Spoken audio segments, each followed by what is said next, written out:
Good afternoon, zombie killers. Welcome to the ultimate beginner's guide to Die Machine. What is Die Machine? Well, Die Machine is a machine that makes people die permanently. This guide is intended for zombie newbies as well as zombie veterans. However, in order to be considered a zombie veteran, you have to survive to round 1000 on World at War Nocturne Toten with nothing but the M1911.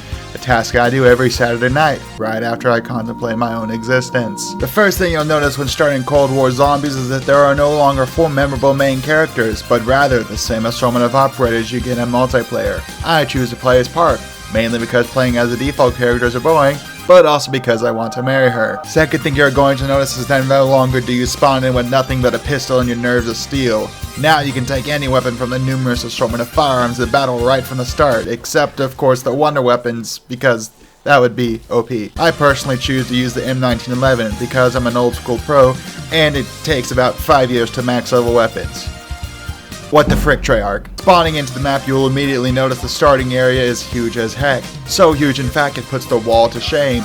And Treyarch made a challenge to last 15 rounds in the yard without leaving. Of course, to a pro like me, that's no problem, but I haven't done it yet because I don't want to. Another thing you'll notice is you can switch to your fists. What can you do with your fists? Well, Falcon Punch zombies, of course. Falcon! You're going to want to Falcon Punch zombies for the first 2 rounds. At this point, you should have realized you no longer get points for damaging zombies, and now you only get points for kills. With that said, at the end of round 2, you can now switch back to your weapon of choice and cap zombies for the next 2 rounds.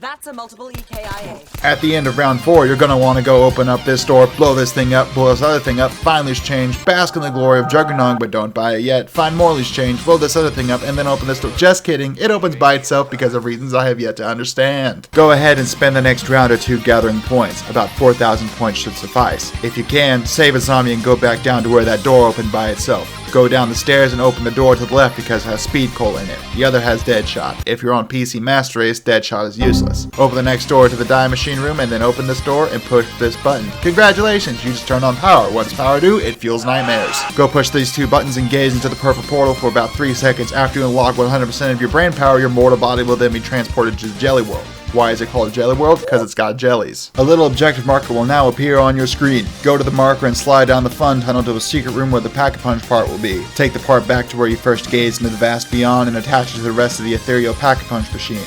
Congratulations, you just unlocked Pack-a-Punch. Now hold on as each and every individual atom of your fleshly form is torn to shreds, transported back to the mortal plane, and then reformed into something that resembles what your human body used to look like. Alright, now this next part is crucial for your survival in Die Machine. If you do not follow these next steps closely, all hope is lost and you will die a slow, painful death. 5 orbs will spawn in the die room after your first taste of Cthulhian wisdom. You can shoot them in any order, but this order I am about to show you flows better. The first is up the stairs next to the power button, hiding behind a chair, whilst contemplating its own existence. The second is tucked in this little alcove, and you'll have to crouch to shoot it. Next, turn around and look up towards the ceiling, where you'll see the third orb, judging you from a distance. For the fourth, you'll need to hop down onto this filing over filing cabinet and gaze into the darkness to find the orb, gazing back. The final orb is hiding in the zombie window, but I suggest you kill your zombie before you shoot it because it will be killed anyway. After about 5 seconds, you'll once again be transported into Jelly Worlds.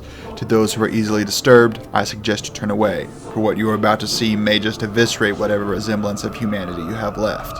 Again, you have been warned.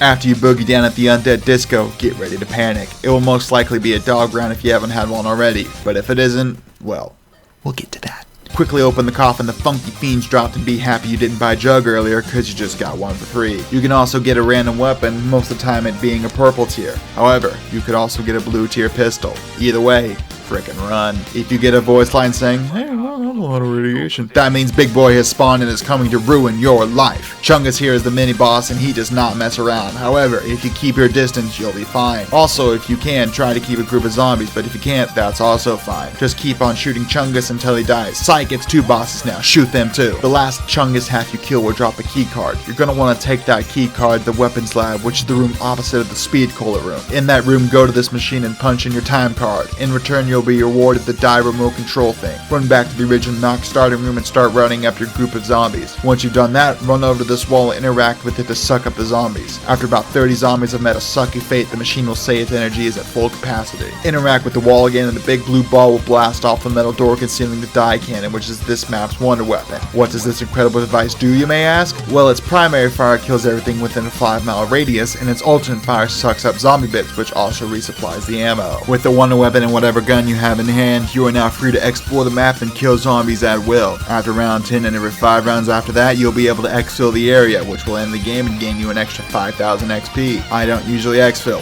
I prefer to play until I can't feel my feet and my fingers are petrified. The only reason you see this footage of me exfilling is for demonstration purposes only. There are numerous other things to do on this map as well, such as the upgrades to the die cannon and the Easter egg. However, I will not be covering those in this video.